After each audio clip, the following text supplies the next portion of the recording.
Mayumi Kanagawa, our PT Young Artist in Residence this week. So nice to have you here, Mayumi. Thank you so much. Tell me about your violin and about your bow. Let's start with the violin. Yes. This is a violin made by Francois Pic in 1802. And I really like it. I've been playing it for the past 3 or 4 years.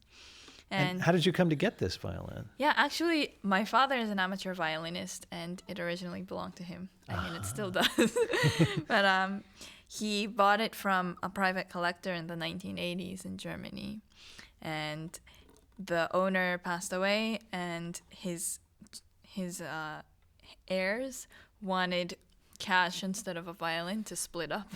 So my father hard to cut up the violin into pieces. Yeah. So my father had to buy the violin in cash.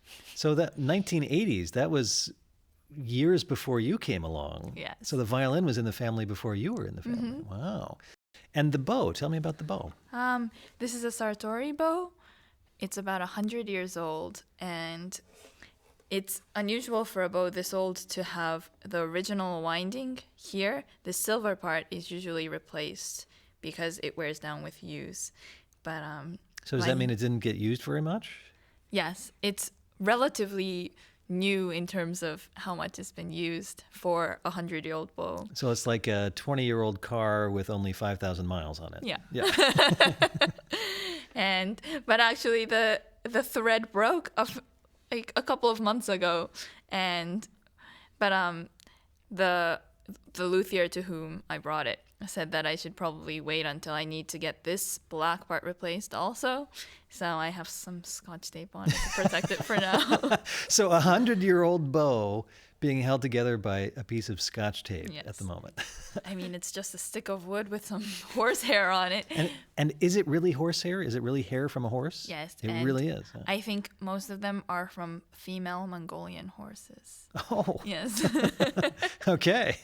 I went to a luthier once in Japan where they had a menu. I went to go get a bow rehair, and they have a menu with different species of horses and their different prices. Wow. So, yeah. I had no idea. Mm-hmm. Okay. You said that one of the things you do, I asked you what your favorite TV show is, and you said, I don't really have time to watch TV. But you do spend some time knitting when you're not playing the violin. Yes. And you're actually holding a couple of your knitting creations. What are these? This is actually a crochet project that I did, and they're arm warmers. And it leaves the fingers free so that I can practice while wearing them because I can't wear gloves. Very nice. Yes. So you can actually play with these on. Now, it's a bit uncomfortable, but when I'm really cold. Yeah, if you're really cold. Now, we're here in St. Paul, Minnesota, where those might actually come in handy. Yes. You live in Los Angeles. Do you need those in Los Angeles? I mean, it's always cold indoors in America. So. And I guess, I mean, a place like Los Angeles, the air conditioning is almost very always strong. on. Yes. So, okay. So, what else have you made? Some scarves, mostly scarves, because then I don't need to look at a pattern. Right.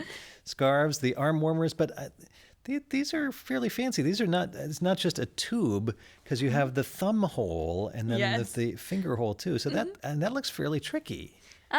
No, it's actually, you just make the hole, the circle bigger as you get to the thumb, and then going around the circle, you cut off a little section and go back again to this original size of the circle so that you have a little.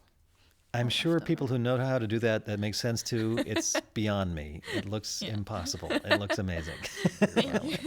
Well, Mayumi Kanagawa, so great talking with you about all kinds of different stuff, musical and non-musical, and getting to know you a little bit as our PT Young Artist in Residence. Thank you. Thank you.